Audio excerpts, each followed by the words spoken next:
Ohayou gozaimasu. Welcome to Ohio Anime, a supplemental show to Popcast on the Rocks. Irashaimase. It is not morning here, but it is indeed morning in Japan. So we're getting away with it in that fashion. My name is John, and we've got some fun things to talk about today. We're going to have a couple spoiler-free reviews of some things I've watched, and then we're going to get all spoilery about the latest Demon Slayer, being that just premiered. But before we get into any of that stuff, we need to introduce our guest, Mike. Mike, how's it going? Hello. Going great. How are you doing? Good. Good morning. Good morning. Yeah, right? I mean, I thought about not being live with this and just recording it and then sending it to Premiere or something like that in the morning to cheat it. Sure. But we're going to go with it's morning in Japan right now, so it's fine. It's more genuine. Yeah. Yep. MJ is in the chat. Hello, MJ. Welcome in. We won't be talking about spoilery stuff for a while, MJ, so feel free to stick around. Mike, I've had you on this show once before, I think, to talk about Demon Slayer. So that was the review and breakdown of season 2. How do you see it? Because I know they do it sort of strangely. How do you see the seasons? Like, is the train stuff technically season 3, or is it season 2.5, or Dragon Ball has been doing it kind of the same way, where they'll release a movie and then that movie is kind of part of the following season. Dragon Ball Super has been doing it that way anyways, and so I'm kind of accustomed to it. It doesn't really bother me. I guess I'd call it 2.5, right? I wouldn't isolate it as its own season or anything like that. I'm good with calling this season 3. Okay. Yeah, I agree. I guess I had it backwards already, because it was it was season 1 and then 1.5, the movie. Yeah, but it's I don't think I like them doing the here's the movie and then let's make a season of it too, or let's break it into episodes. I don't know that I love that. Do you feel cheapened a little bit because you've already seen portions of that first season, or is it redundant? Like, what is it that you don't like? Yeah, I just feel like it should be make the statement, what is the thing, Sure. Did you make this as a movie and think about doing it that way, or did you make this as a series? I get that you can just expand it. I understand that, but I would rather them give me the thing. Anime has a rich history of doing this, but yeah. So yeah, I guess I don't mind it. It always seems like once they get into the seasons, things are expanded a little bit. You see, it's almost like having a whole bunch of deleted scenes from the movie. Yeah, right. Kind of feels that way, Yep. So, all right. I could take it or leave it. Yeah. So besides Demon Slayer, which we'll get into more later, is there any? Have you been watching any other anime or anything like that? Consuming Japanese culture? I haven't been watching other anime. The thing that I've gotten into from a streaming side of things, Love, Death, and Robots on Netflix is a series that I've really liked. And I don't know when the 3rd season of that came out, but I just noticed again. So I started rewatching from the first season, and all of the shorts are super entertaining. Are you familiar with that show? Yeah. Okay. I'm not particularly far. Okay. Yeah, I do like the format as well. It's a good showcase of a lot of different animation studios. Do you have a couple favorites or something that really stands out for you? So one that is standing out because of something that I read recently. So a book that I read recently is called Project Hail Mary. I got in a conversation with a friend of mine talking about interstellar travel and whether or not we would find other life, that kind of thing. And that got us into this story. And in that book, it starts off with a person waking up in space. And he doesn't know that he's in space right away. He feels off, and he starts doing a whole bunch of calculations, some grounded stuff to figure out that he's in, what the gravity is for the Right. ship that he's in. And then just kind of comes to, basically, he's got amnesia at the time. And that resonated because there's an episode in the first season of Love, Death, and Robots. It's called Beyond the Aquila Rift. And it's all about, like, when you have the dream that you wake up from, and you wake up and you think it's real, but suddenly that dream goes south, something goes wrong with it, and you wake up again, and then you're not sure which is the real reality. Once it happens enough times in those dreams and you wake up inside of a dream, you might start to question what is the reality. Yeah. Um, and that episode is kind of very, very cool, and it's tied to Project Hail Mary because it's a astronaut crew that is about to go into cryo sleep because they're going to go through a wormhole. They're going to travel back to Earth, and the captain wakes up suddenly by himself. The other two crew members don't wake up at the time, and I won't go all the way into it, but it's that recurring waking up thing where he's not sure of what his actual reality is, and it turns out that he's not just adrift in space. He wakes up thinking he's adrift in space, like his coordinates have been off. It's not the case. He's landed somewhere inside of this wormhole, and he's been captured by some sort of being that has controlling his mind Oh. and hiding the reality from him. And every time it goes south, every time he recognizes or realizes that he's not experiencing reality, that he's in like this dream state, um, he shows his reality. And he's this worn down, malnourished person inside of this space area, this creepy, haunting looking place, and this monstrosity, this alien monstrosity, who is controlling him. And so once he, you know, falls into that fear again, she puts him back asleep and starts the process over until he's willing to accept his reality. Why do I not remember this one? Is this one done in a really realistic art style? It was, yeah, Okay. Hmm. yeah. There's quite a sex scene in it too, though. I just Okay, think it is that's that weird. one. Okay, I Yeah. was thinking maybe that was the one. Yeah. All right. I was Yeah. trying to stray away from that as the reason for being one of my favorites. No, some of those Sometimes things you hit can't help hard but in there. enjoy They it.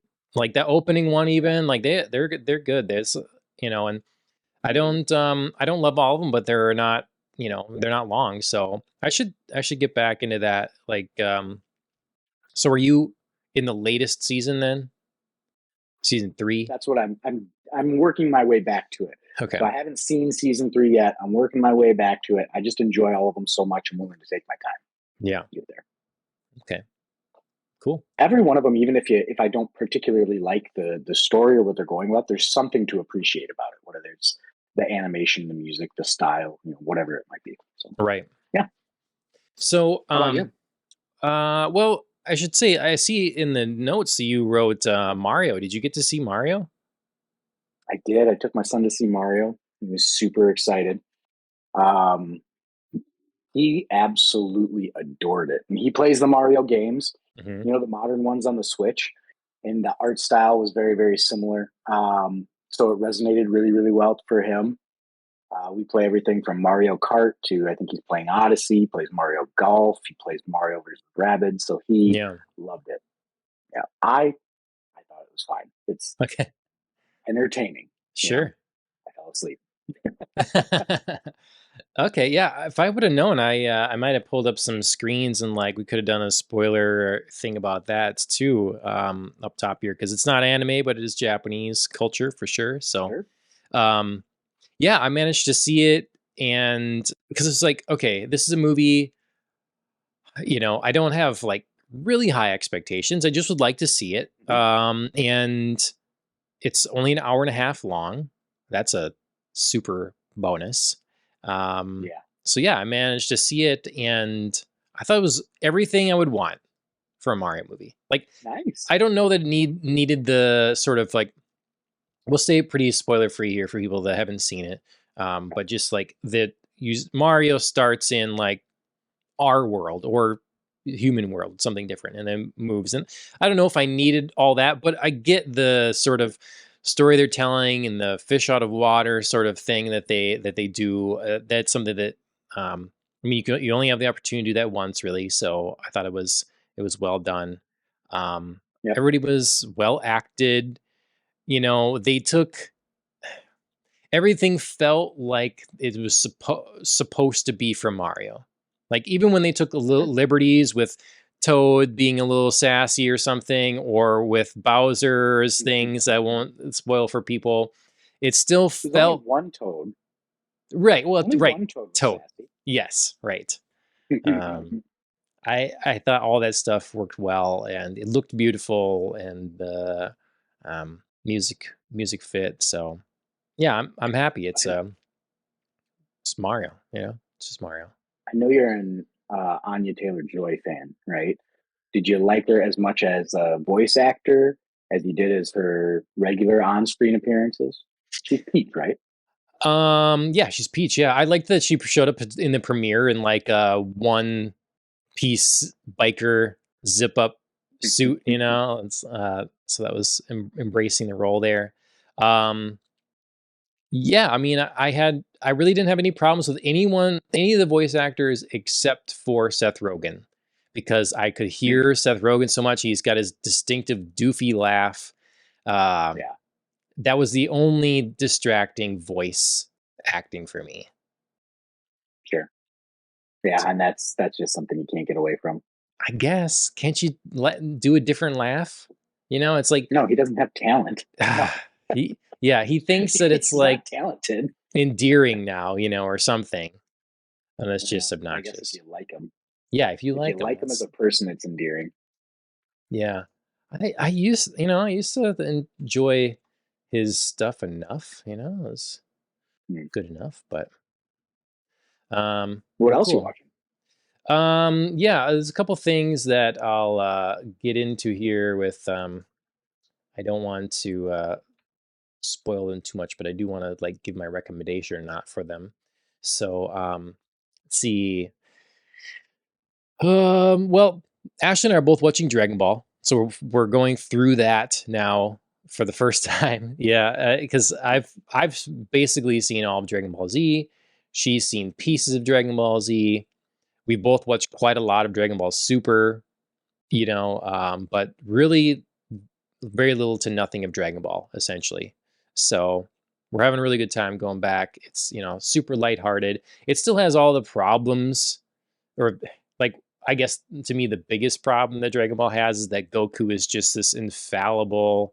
I mean, obviously he's stupid, so he has issues. But I mean, he is. Yeah, okay. But he just can run into something headfirst, being as stupid as he is, and he always ridiculously comes out on top.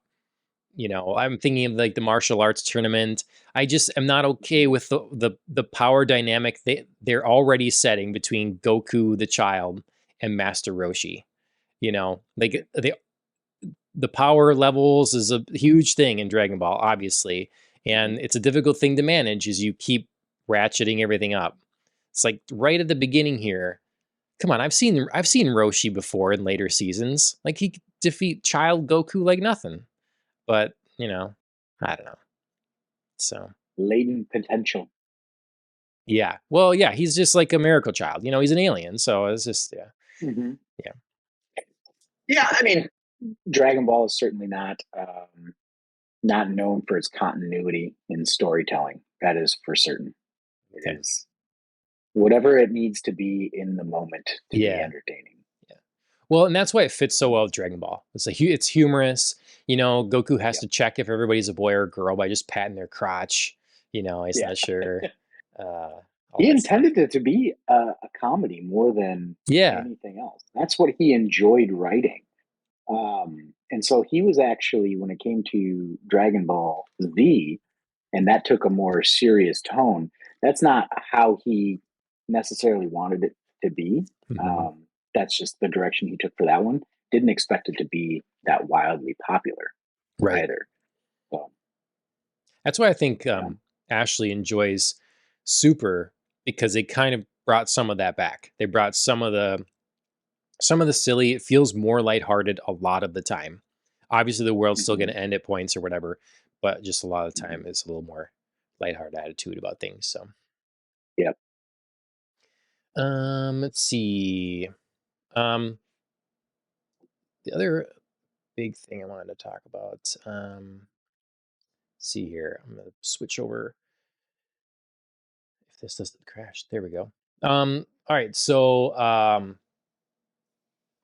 please put them on Takamine-san is the name of a manga that I've been reading, and I think it was yeah, it was volume 5 here. I just finished. It'd been a while since Okay. it had come out.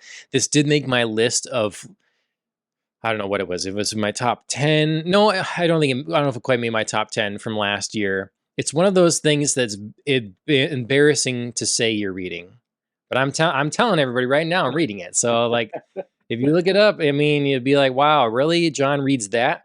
This is for sure guilty pleasure. It won my award of most horny that I've read last year.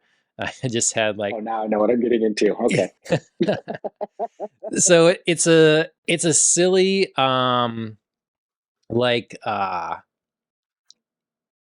okay, here's the premise. The premise is that this one girl that's the president of the class or whatever, the most beautiful, most amazingest person ever, actually has a secret. She is so perfect because she essentially can choose to undo events um, in time. So if she's Okay. giving a speech and she messes up, she can just undo that, go back and redo it. Um, but she does this by removing either her bra or panties. So it's Oh, I love it. forget what they call the like ability or whatever, it's something silly, Uh-huh. but basically that's you have she has to be able to remove one, and no one remembers that she did because she just Of rewound course. time. So well, someone if someone sees her doing this or whatever, like is it like there's some condition that if she's caught kind of, then that person, is because everybody else is unaware of it. So this one our protagonist becomes aware that this is her ability and this is what she's doing. So she strings him along now to be what I forget what she calls him or whatever, basically her suitcase. So it's this really like abusive sort of relationship where Right. he is responsible for providing her and with new panties and underwear, panties and bras all the time in the most ludicrous scenarios. So they'll do this thing again where she's like, you know, in a play and he has to somehow manage to get a pair of panties on her with other people not noticing because she has to be able to keep using the ability, and you need new Right. ones on because they just, it's like they're gone when you take them off. So Got that's it. the It's not like ludicrous. they're just across the room. Right, right. So but This is he's kind hilarious. yeah, he's kind of like an unknown and a loser or whatever, and but it's one of those things where they kind of start forming a relationship. Like at first, is it just hostile and you're using me, and then is there maybe something more here? And we're going to develop a more meaningful relationship or what? So Is there depth to the story? I feel like we are discussing the articles inside of Playboy magazine right now. I think that's where I'm going with it. But is there like, do they discuss the consequences of perfection or of this is a great power, right? But there's a downside to uh, having that kind of ability. Like, does she not respect the mistakes that she makes? Right? Would she? I can see myself maybe not preparing for that speech all that much if I simply could rewind it back and fix it later, right? And there's mm. value in preparation. Do they go into anything like that, or is it pretty much what color panties did you bring me this time? Yeah, there's like people are you start to learn that people are a little more complicated, though I wouldn't say that they've delved into the philosophy behind the ability at this point, like or the Okay. repercussions of or anything like that.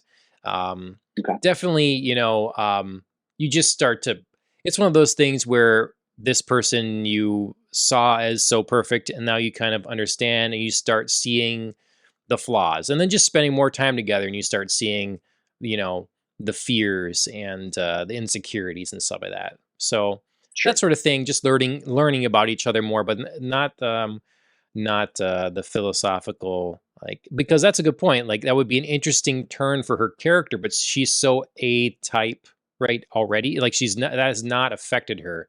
The idea that, nah, what's the matter? Because it's just you get two shots and then you got to go put more on. Yeah. Yep. So now she has her walk-in closet with her. She's a little more reckless, but often she just does it to like sort of test him in a sense. But Mm, maybe, yeah, maybe she gets carried away with it at some point. We're in volume 5 and interesting. not yet. I have to say volume 5 was maybe the least good volume just because it really felt like it rushed by. It kind of focused around one event. Okay. Yeah, they but I'll read the next one. Total smut. I'm curious. Yeah. Um okay, I'm gonna the other thing I just finished watching today. So this is an anime now, and it's actually really similar to what I just read and just talked about, except way more innocent. So this is like, I don't know, middle school, high school, whatever, I suppose, but it's like um just in it's similar in the sense that there's a girl that's popular and attractive and stuff that befriends a less popular nerdy person, and it puts it in the guise of like, I like to pick on you and you're such a creep, and I have a fun time tormenting you, but she really likes him. So it's that Mm, sort of really okay. adolescent sort of thing. And he doesn't he's an anime character, so he's very slow on the uptake on this sort of thing Sure. and doesn't really understand. But it's really I don't know, it's really sweet. At first I thought I was gonna hate it in the first season. I thought, oh, this is gonna be garbage because she was gonna be too obnoxious and mean, but Sure. quickly, like, she sort of charms you and the type of relationship they have sets in, and it yeah, I dig Okay. it. What was the name of that one? So that's Don't Toy With Me, Miss Nagatoro. Got it. Okay. So it's another one of those things. Like, I know we talked about it briefly when we were talking about Demon Slayer before.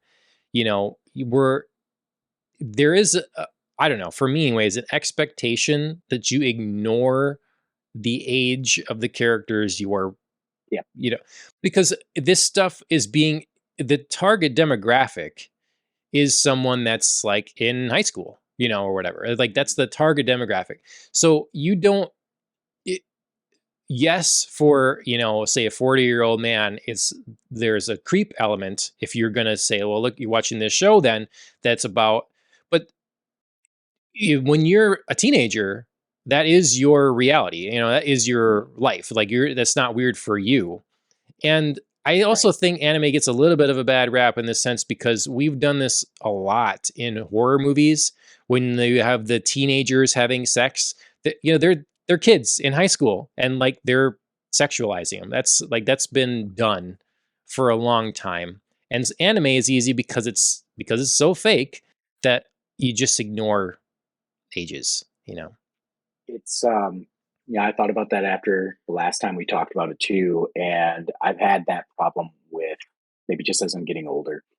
But like it seems like they're making more and more shows with that adolescent sex, um, or teen sex or whatever the proper age term is. Bridgerton, right? What is the Euphoria, right? I mean, Is half this Bridgerton crap is just teenagers? she's like 13. She's supposed Really? to be Okay. 13 years old in that. Okay. The actress actually isn't, right? Right. Yeah, But that's in the always they always get away story, with it. Yes. Mhm. right. but in the story she is. And so my wife will watch it. I'm like, what are you watching? Like, why? Hmm. Well, I like the story. I was like, yeah, I'm sure you do. I'm sure it's the story. It's not that guy right there. Yeah, it's the story. He's having sex with a 13-year-old, by the way. How do you feel about that? Like, Yeah.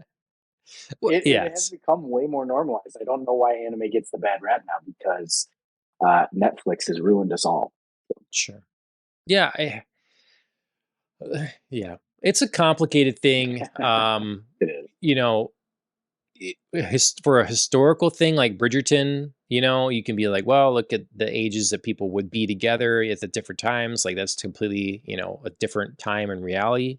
Um, but then you can be like, well, but should we enjoy that? Like it was a different time, it was, Hmm. it was different then and not the same now. So, um, Yep. I don't know. Um, I don't know. Sometimes it just feels egregious. Like it doesn't need to be there in order to tell a compelling story. That's where it gets me, right?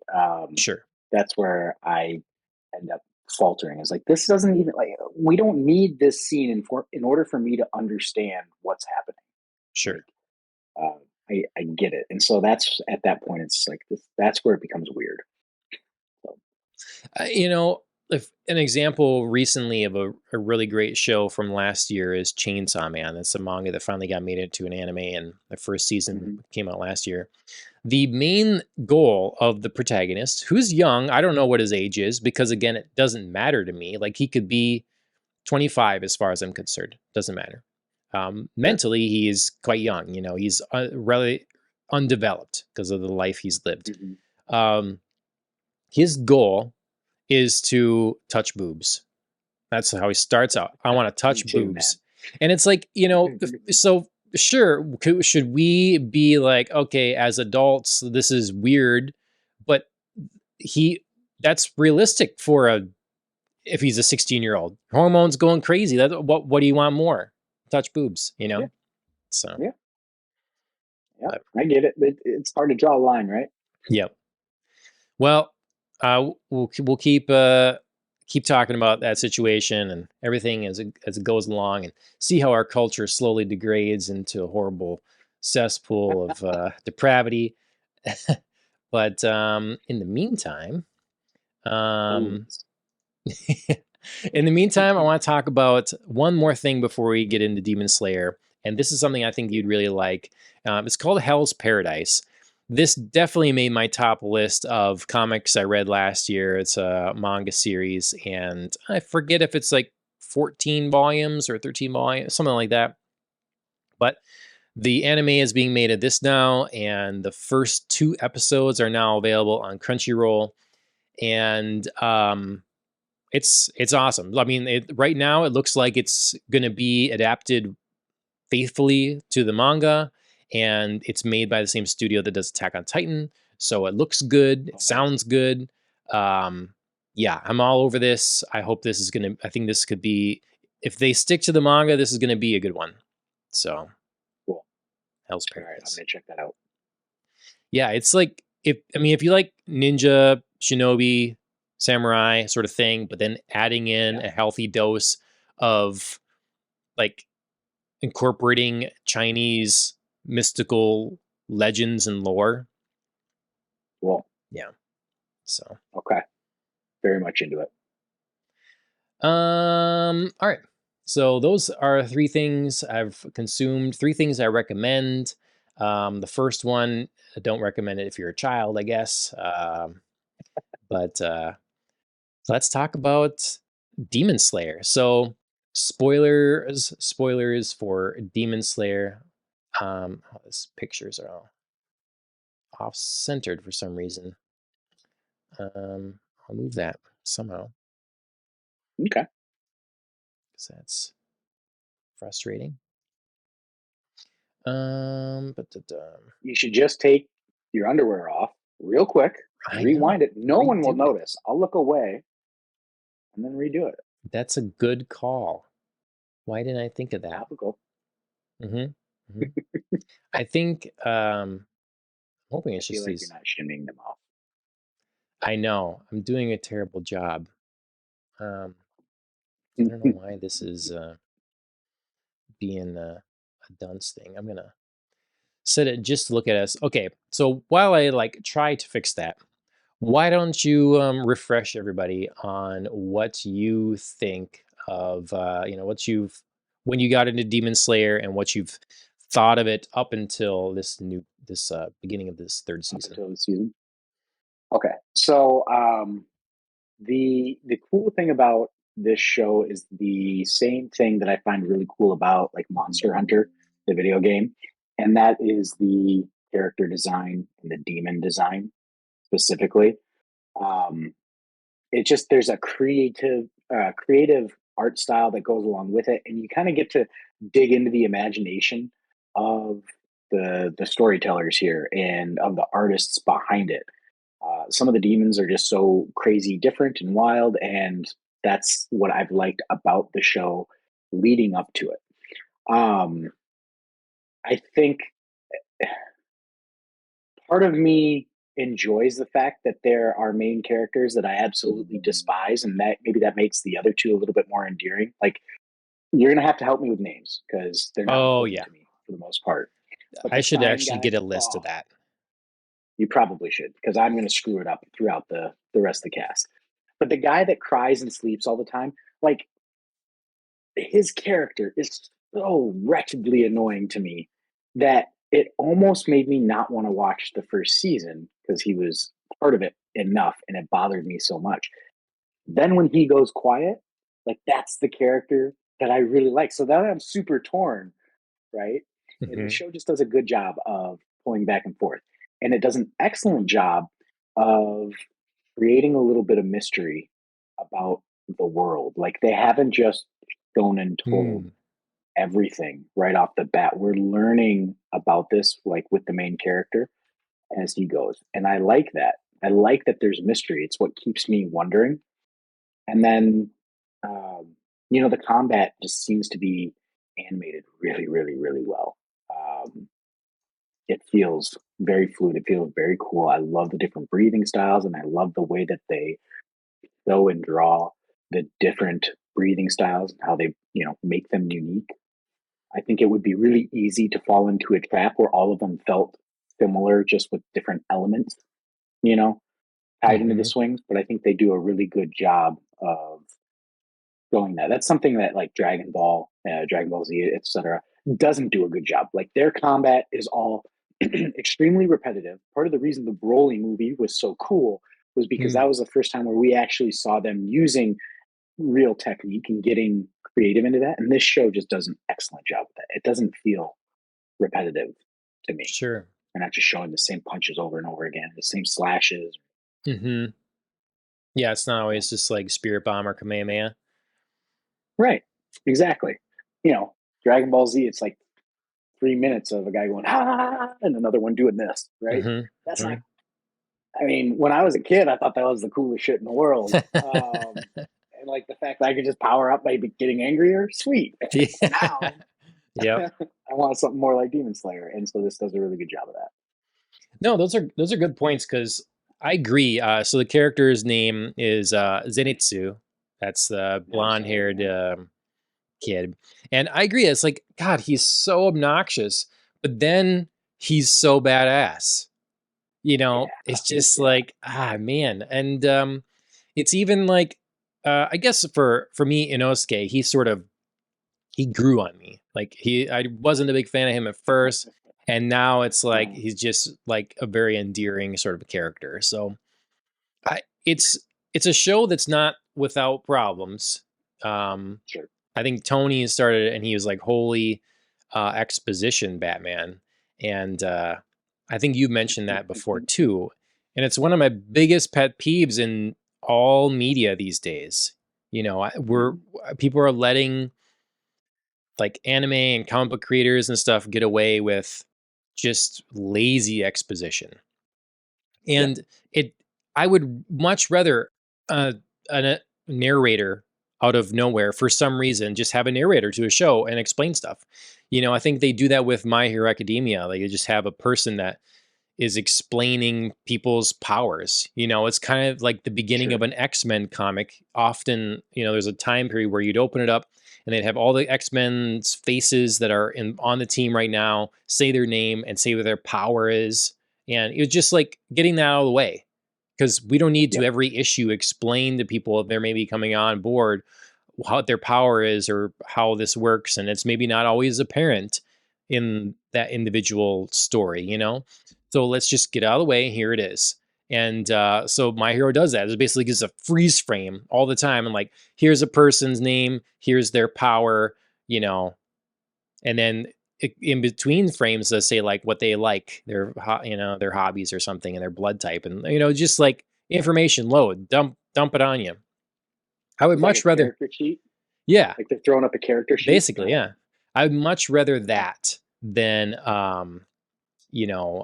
this sort of you know like having someone explain to someone that clearly would know um what's happening, having them explain it to them instead. So yeah. His slashes are. He's poisoning him. He's slowing him down. I have to act fast, or the poison will take over him, and blah blah blah. Like, yes, there's Right. things like Right. that that can be shown and not told. Yeah, Yep. yeah, you're right. Now my logo is not showing up in front of things. What is happening, Mike?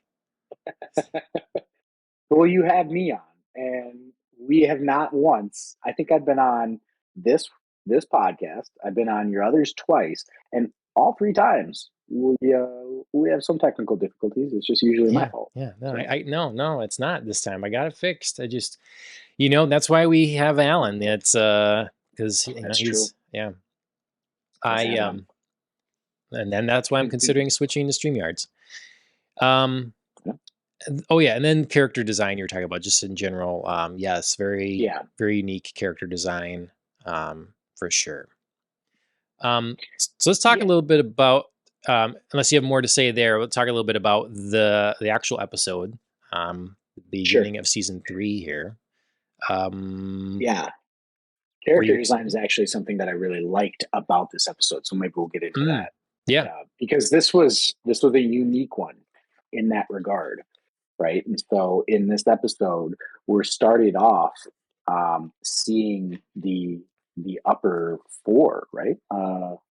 Yeah, yeah, the upper four, which I thought. I mean, to be honest, I'm wondering if it's going to be a little bit too fast.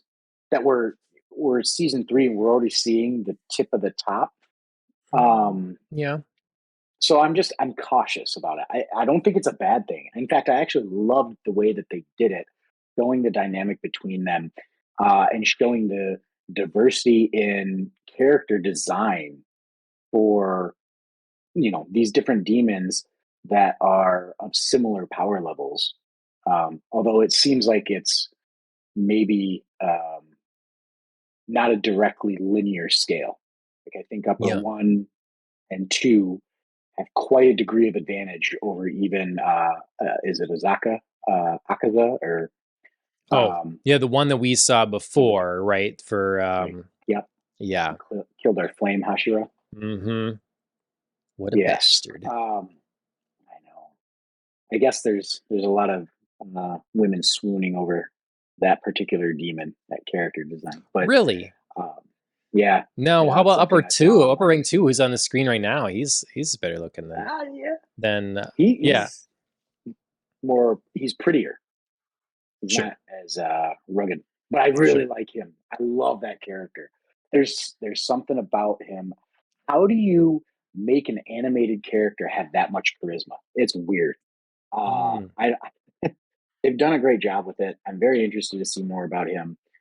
Um, and I just you've got a guy that lives in a vase, seems to be kind of made out of oil, that lives in a vase. yeah. You've got a more traditional Oni style looking demon, Mhm. right? That is obsessed with numbers, it seems. There's just a big diversity there. Yeah. One thing that does, like, as far as the art style, right? So you start off in this demon dimension or whatever it is. And I think they mix that 3D animation into this show really seamlessly. it does not feel jarring at all.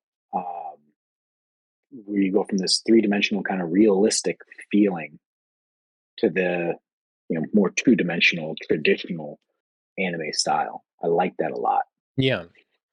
We bring up a lot of things that Yeah, sorry. I no, it's so with the characters and the way that we're shown them, I'm a big fan because they they kind of really this is an example of a show, and the anime does this so well often over other types of media where you start kind of small and you have no idea where this is going to go. Like if you understood where this is going to be by the end, it would just be like mind blown.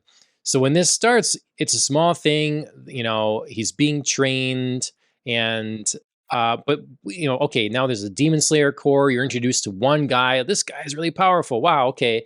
And before too long, I forget when it is, end of the season or whatever, it's like here's the team of Yeah. like original, like I say, well designed, very varied characters that are like next level dudes. And so we could say the same thing there. Like maybe they're shown too quickly, but we're clearly getting to explore them slowly through the seasons. And I think that'll be the same thing here. I think it's a really interesting way how we got to the upper six, we started with rank 3. We didn't start with the sixth one. We were thrown True.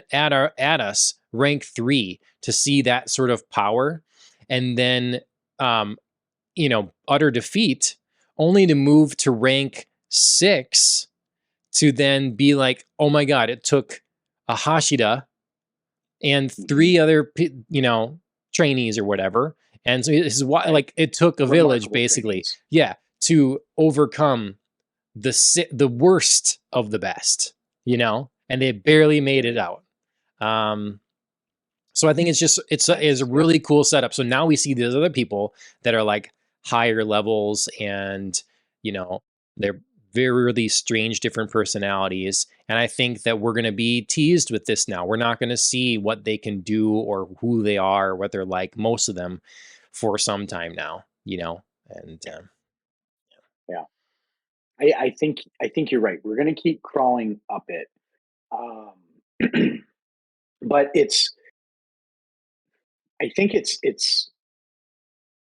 I don't know how many seasons there's going to be of this. I don't know what their intent is. Um, you know, they clearly defined that upper three has gotten a power upgrade, right? Doma, I think is his name, is seems upper like it. two. Yeah.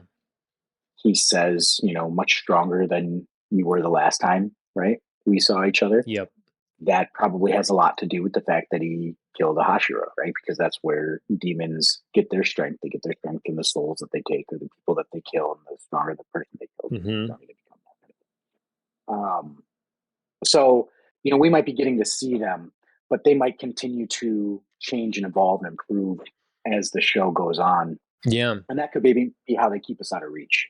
Um, but I liked the dynamic between these four demons and then Muzan, the big boss guy. Yeah. It's kind of a common trope, right? You got ones that are lower that are aspiring to move up. All of them are kind of Hmm. at that point, and then the top guy is like no fear sort of a Right. thing. But they still do it well. They still told it well and showed it well. I liked it. Yep. And that's another thing too, like, but because yeah, that's common, but again, the way that they've done it, that we were introduced to the head guy, the ultimate enemy that our hero ran into in like season 1. He was Hmm. right there, and now he'll be so far away, and we understand the gulf of like power between them, and how can our hero ever possibly manage to overtake, so I think it's well. It'd be Yeah, like if it'd be like in season 1, Goku met Frieza, you know, or instead of having to deal with Vegeta, having to deal with Piccolo and like all the yeah, or even just the underlings of Frieza having to deal with yeah, Raditz and then Vegeta and and then eventually and yep, then the Ginyu Force and then Frieza. It's like a whole big long thing. We just like nope, here's Frieza and destroys your planet or something like that. And now, you know, Yep. so What is it with Japanese style? I'm wondering if you've got insight on this for me, because something that I've noticed is that when it comes to villains, when it comes to monsters, right? Your opponents, whether it's in a video game or in a show, the bigger, scarier, more monstrous looking that they are, the less of a threat they are. It's like, yes, like here's this 120-foot tall thing. We're gonna chop it down. But if that's a human, you're in for some shit. Like yes, it's going down. yep. What is that? I like it, but why is Hmm. it so common? Well, so I would only be guessing. It's obviously a Sure. common trope, and I wish I knew like specifically. I'd have, I guess is because so much of their stuff is pulled from their own mythological tales or from Chinese tales and that sort of thing. So I'm wondering, maybe there's like a David and Goliath sort of thing, Yeah. story that is told, and it's really part of something that keeps that sort of thing alive.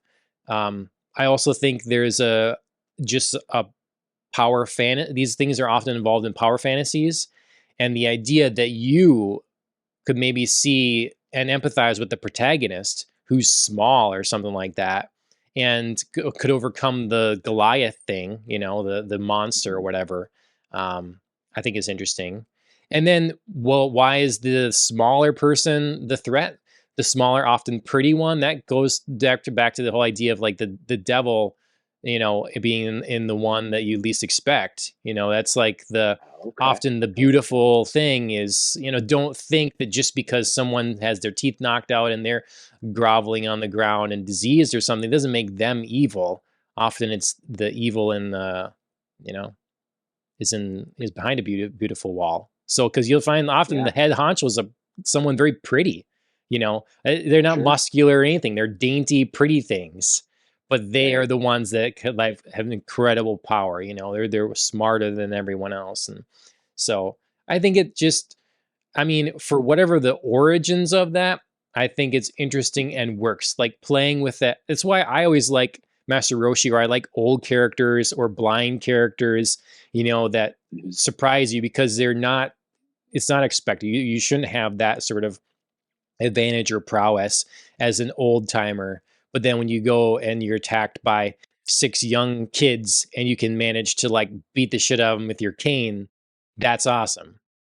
So I think it is awesome. I think it plays on our internal fantasy, right? We all would love to be Master Roshi and just ignore the the restrictions that age brings upon us, right? mhm. Something along those lines. We'd like to ignore the, disadvantage of being small and cute instead of being ferocious and monstrous. Mhm. Um, but I like that, and I specifically, I mean, I noticed that throughout the show they do that with all the villains in this, but they specifically called it out in this episode. Muzan specifically said, "Haven't you noticed that you're ranked by the one or by what most you can keep human or something?" I'm butchering the line, Oh, yeah, but it's effectively he said, "Whoever can stay remain most human, that's how you're ranked." your weakest then. Whoever's maintained the most humanity is the lowest because he's blaming Right, sixth rank on his sister being around. It's like he would have won right, that fight if he didn't have his sister and have that weakness of the human bond. right. But the design is opposite because Muzan looks eh, completely human. His number two Right. looks almost completely Yes. human except for the eyes. It's not until you get to four where now you are a gelatinous demon More in a vase. monsterish. Yeah. Mm-hmm. Yep. Yep. I also think I don't know that it's for this show. I think probably it's a maybe and Japanese people there can correct me, but I feel like there's maybe a cultural element that has been stuck with them for a long time of an East versus West. It's a lot of times there's the idea that like a Japanese person is smaller than like their Western invaders or something like that, and so like there's certain I remember when we were in Oh, Japan and like on their samurai, they would one put very giant horns on the helmets, on the masks, and then Sure. have to have big mustaches because facial hair is scary, and then added the height, of course. So those were just Sure. elements that they would have. So if you have these Westerners that can grow big beards, or at the time, maybe that was the thing, have big beards, and then are taller, I think that's just a way often to symbolize like East versus West, and we can be better. East can overcome that the Western threat or whatever. It's kind of like how we Yeah. had cyberpunk develop here as the idea for some as a fear of Japan taking over. Like Japan, all of a sudden, big tech boom. We help them get started, and all of a sudden, it's cars and it's cameras and it's like computers, everything. It's just like the tech boom, and we're okay. We're all gonna be speaking Japanese because they're gonna take over. That's the future. We're the past. So then our cyberpunk now all of a sudden has like kanji and hiragana and Japanese and different stuff in them because that's Yeah. the fear, and it's a reversed fear in Japanese culture. That's why we get like that's why we have like Gundams. The East needs the response to the nuke. You know, they have the Right. threat now. They have the power. I don't know. So I I like think that. there's a lot of deep seated interesting things there that make for their content to be a little bit different. Right. Yeah, I think you're right. Let's see. What were other points you brought up? You said, let's see. I So said sorry. that the demon dimension was very disorienting. They did a great job doing that. Yes. I don't know what that Like I said, is. Is it like just in a mental? I was wondering, is that just like a mind thing we meet up in somehow? That's like they're connected because they have his blood that they just can sure. like a telepathy. It's like a mind palace. I took it more literal than that, but I suppose that there's no reason that I needed to take it more literal than that. I Yeah. just didn't. I don't think I came up with the idea that it was, um, something mental like that. Hmm. Yeah. But that makes sense. I just didn't Yeah. know because the way the everything moves and the impressive scale, it just reminds me of a mind palace. But it'd be awesome if Hmm. it was a physical place. I mean, you'd never find anything. It's like the room of requirement or Yeah. something. Right. Right. It's adds an additional level of difficulty, and it would, if it is real, it gives us a cool opportunity for the Slayer Corps to, you know, Yes. invade that area. That'd be Oh really yeah. awesome. And then That'd you be said awesome. the 3D. Yeah, I normally don't like the computer generated look to things, but this Hmm. show does do a good job of blending the two. They've gotten a lot better. I remember back, it was like Cowboy Bebop, the spaceships or something, or the space Hmm. stations, all of a sudden would stand out as like a computer generated thing, and it would be so starkly different from what else is around it. And a lot of shows have done Hmm. that, and I am not usually a fan, but yeah, I think this show does pretty good to meld the two. Yeah. Um, let's see. All right. So as far as this episode, really, Tanjiro is just like waking up finally. He's been in a coma. So thankfully, Inosuke was, I don't know, stinking up the place. I forget how he said he woke him up, whatever. But He was just he was crawling on top of the ceiling. And he just kept saying, "Wake up, yeah, wake up, yeah. wake up, wake up." So I love that character so much.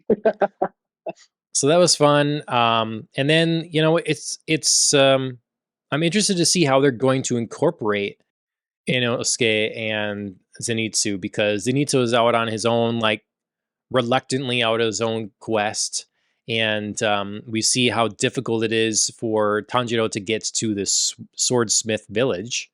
It's like giant, complicated set of couriers that would trade you off and blindfold you and everything.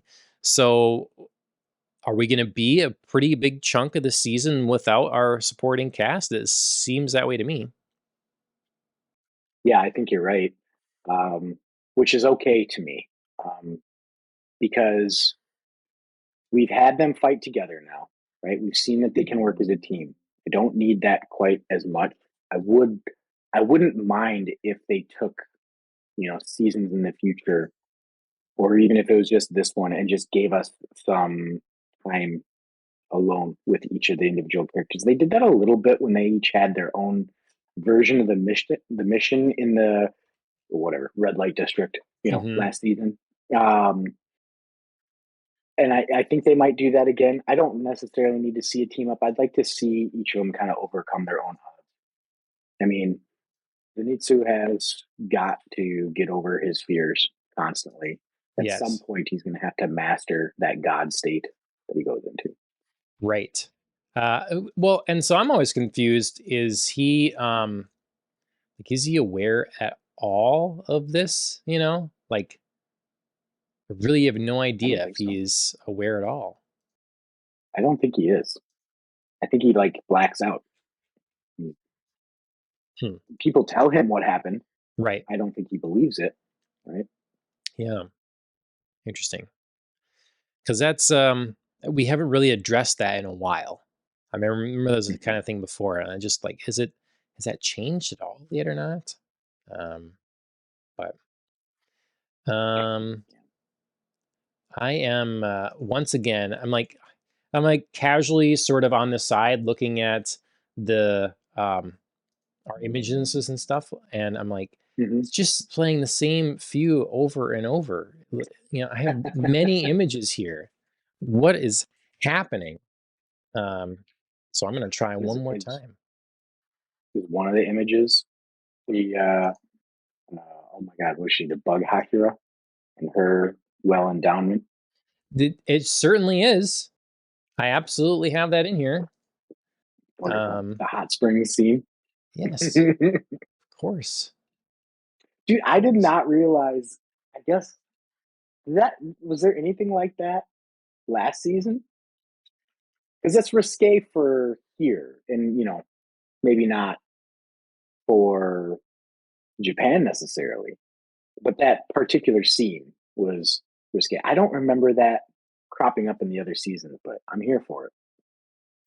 Yeah. I don't think we really had a. No, I don't feel like we really had a character that was that made sense for. You know. And so I think that's Yeah. where it works. Like um, we're gonna have a character and have that when it's appropriate and when it makes sense. Mhm. And like as you said before, not just throw it in because randomly wherever. Yeah. So I mean, we had the. I guess we kind of could have had the opportunity because we were in the red light district last season, and they really didn't. They Yeah. kind of I kept just it sort of goofy. That's what I thought. So that's particularly why it caught me off guard. I was like, oh, shit, what am I watching? And the thing that flashed into my mind was like, this is when someone's going to walk into the room. Is right now, not during any of the demon scenes or anything like that. It's going to be right now, Hmm. Hmm. as always. Yep. But no, Yep. I like that. Um, let's see. Um, so the Swordsmith Village. I thought one another thing that was interesting Hmm. was how we go there with the idea that Tanjiro is in trouble. Like he's going there to beg for the sword to be replaced, basically. Like, I'm sorry, I didn't mean to do it, sort of thing. And then really we find out it's one of those situations where the person is blaming Tanjiro because he's like offloading his being in trouble. Like he's the Right. one actually is like, hey, you made an inferior product. It keeps breaking for this kid. Um, you're in trouble. And Yep. so I thought that was a really cool revelation and twist um, to the story. And I'm interested to see how that swordsmith is handled now. I'm very excited to see that too. And I did like that spin. And it also makes me wonder, like, we were supposed to be told that this was like the world renowned swordsmith. Is he like bottom of the barrel? Right. You know? It's a kid, so they just like give him whoever, right? Yeah. It's Yeah. the, that would be interesting. and how cool could his weapons become then? You know, do they help him harness his sun breathing? Like, do they have an avenue for this to go down now? Right. That's a good point. Yeah, like yeah, and did he run away now? Is he like so scared that he's just Seems that like, way. yeah, he's just he knows he's in trouble, so I'm out of there, or is it unrelated? Okay, I'm I don't finally. think it's unrelated. You don't think so? Okay. No, no. I think he's going into hiding here. Um, so I am wondering what that punishment is going to look like because it sounded like it was going to be very severe when they caught him, and Tanjiro was kind of like, "Yeah, I want you to catch him now." Yeah. Like, Right. Yeah. So not too much else in the episode. Now we have sort of we do get introduced to a couple new characters, but particularly as you mentioned, this new Hashira lady. So the love Hashira, Mitsuri Kanroji. So um, she's that cute. makes sense to me. She's like fun. It's a nice breather from many of the other Hashira that seem very hostile, you know, Mhm. towards Tanjiro and everyone else. And Mhm. so it's interesting to see her, and I like her motivation too. I noted that like this is a motivation that they would not allow in most media here in the West. Like there's a woman that wants to join the cause for something because she just wants to find someone that can protect her. She wants us to find someone that is tougher than she is, that she could Yep. fall in love with, and that could be her protector. It's like, maybe you don't understand, Tanjiro. That's like, this is what women want or whatever. And it's like, wow, that's not something that we would see elsewhere. Well, and there's you know, we wouldn't necessarily see that kind of storytelling happening on ours, but that's because we seem to always see the negative in it. But there's a strong positivity. There's significant self confidence in her, right? Hmm. I joined the most powerful people in the world Hmm. because I needed to find somebody that was stronger than me. Self admitting that I'm stronger than 99.9% of everybody else. And then she's in this group and she's stronger than some of them. Like, that is just exuding self confidence. Yep. There's nothing wrong with that. No. Yeah. Yep. I mean, Um, are we gonna how just? are they going to weaponize love too?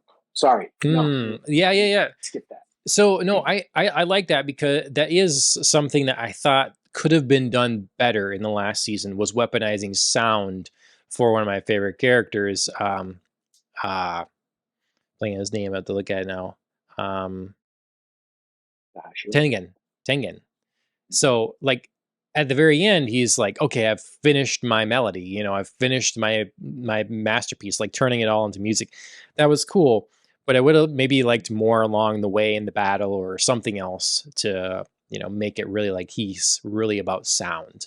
Um, Sure. Maybe that his hearing is so great or something like that. So yeah, that's a good question. Like how will they weaponize love? Will it be um like a simple sort of poison ivy kind of thing, or Like an aroma. yeah. Hmm.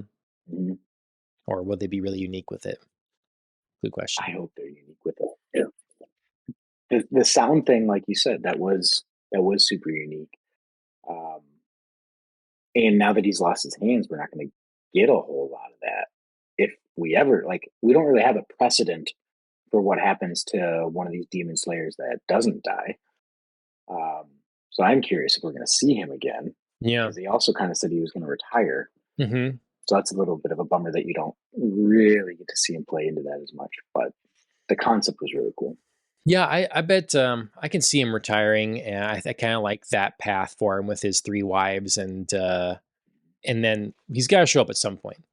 Final battle, something. He's got to be involved, but you know, I don't know. Mhm. But he better keep training because look how difficult it was to take on the weakling of the demons, I guess. Right? So, Yeah. So yeah, we had the love Hashira, and then she kind of drops a bomb on Tengen that, hey, there's a secret item or thing here, weapon or whatever, that can give you an extra power up of some kind. It's pretty vague. Like, I don't know where you'd start or Mhm. how you'd find that or whatever, but it's an interesting little side quest that has Yeah, been dropped in Tanjiro's lap. I don't like it. No, it's too like No, it's too vague. no, too easy. Mhm. At least I hope it doesn't play out that way. Um, but yeah, well, we've got to make it so that he can fight upper tier demons now because we already started with 6, so he's going to need this power up. And it's like I don't see the show doing that. I think it'll be something okay, like a power in a less obvious sense. You know, maybe it's some sort of knowledge or, be something like she's the love Hashira. Maybe it's saying something like, some sort of maybe, for her power comes from love. So maybe it's like I don't know. I feel like it would be something a little more out of the box, because this show is all about like working for what you get. A lot of anime is, a lot of shonen. It's like you got to put in the work to get to the top, and so I don't think they'll give them a shortcut. I don't think they'll do that. okay. I hope you're right. And maybe I should be giving him more credit because I've liked the story so much up to this point, um, and it hasn't really faltered that kind of way. But Mhm. yeah, I'm concerned with maybe the pace. I don't know. We'll see. Sure, sure. Um, and then like last thing I can think of for sure is we got to talk about his dream and then the person he saw at the. So like our show is segmented. First we have the rank 1 demon, long red hair, like a red cloak. We see behind him for a long time, just like kind of behind him in his hair, and stuff like that. We don't see his face. Then we go to Tanjiro's dream, red-haired Mhm. guy. We don't see his face for a while. Then eventually we do, and he's wearing the same earrings that Tanjiro does, same symbol. And then at the end of the episode, we bookend it by seeing what presumably is for sure the guy that Tanjiro sees in his dreams. Same earrings, same hairstyle, talking to another Hashira. So I don't know. Who is this dude? I feel like I'm supposed to know because they didn't tell me anything. Like I went back and watched it again. I was like, why is Tanjiro talking to this? Why does he have a kid? Where the hell is he? He's got a wife. Like, who's this guy? And then he had the purple eyes. So I thought, is this a flashback? Is this the guy that's leading the Slayer Corps? Because they have similar eye style. I get that the one guy's supposed to be blind, but the eye color was just similar, and I dismissed that right away. But I was just grasping at straws to try and Yeah. understand what I was watching, and they made him look so much like Tanjiro. I ended up going and looking up like who he is. So far out ancestor. If you don't want to know, I won't go into it How could you, Mike? How could you? because I was so confused. I watched Oh it my twice, and I'm gosh. dumb. Well, I'm dumb.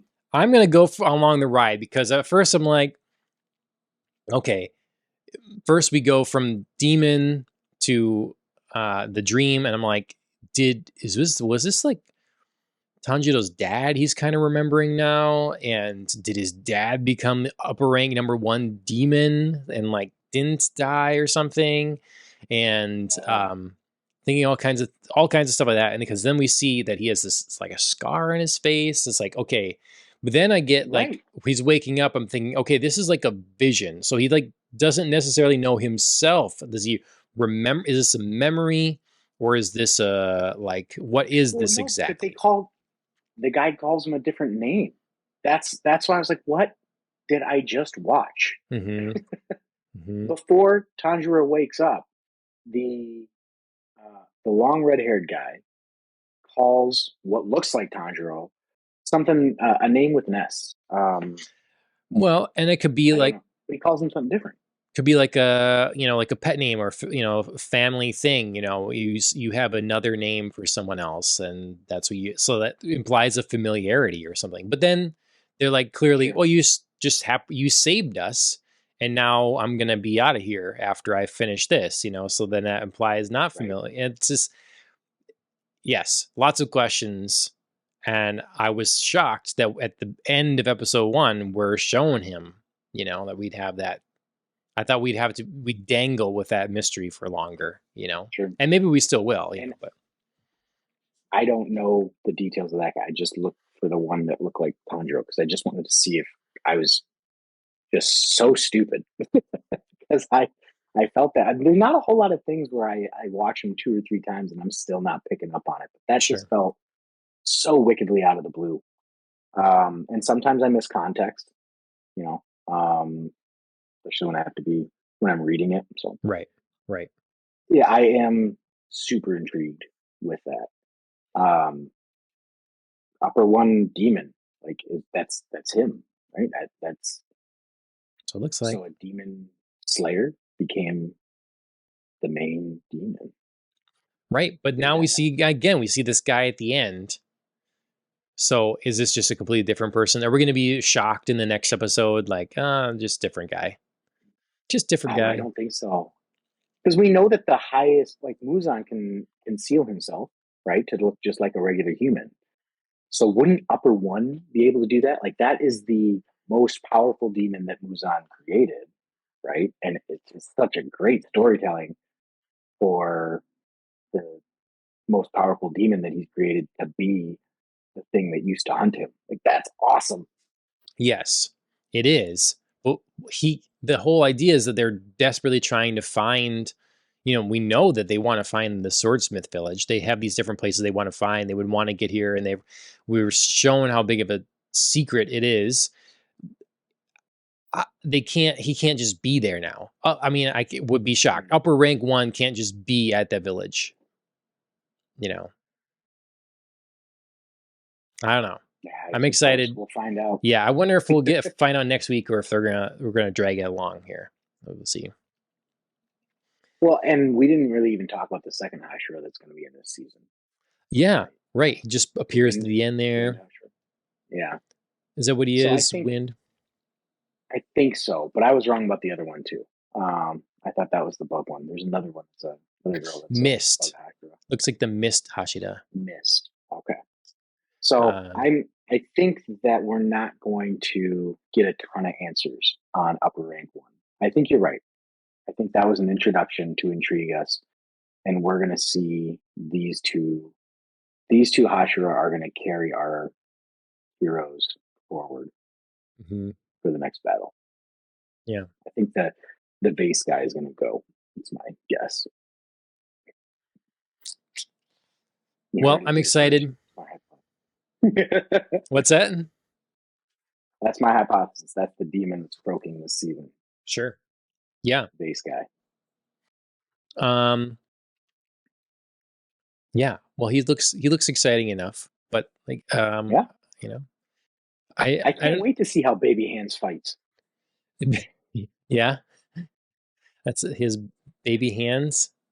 I don't remember. Yeah, coming out of his head. Oh, yeah, yeah, yeah, yeah, yeah, yeah, yeah. Okay. Yeah. No, it's really unique for sure. All right. I switched over the images now, and now they're mostly the Love Hashida's boobs, it felt like. So I just Good improvement. Your yeah, viewer rate's going to skyrocket. right, yeah.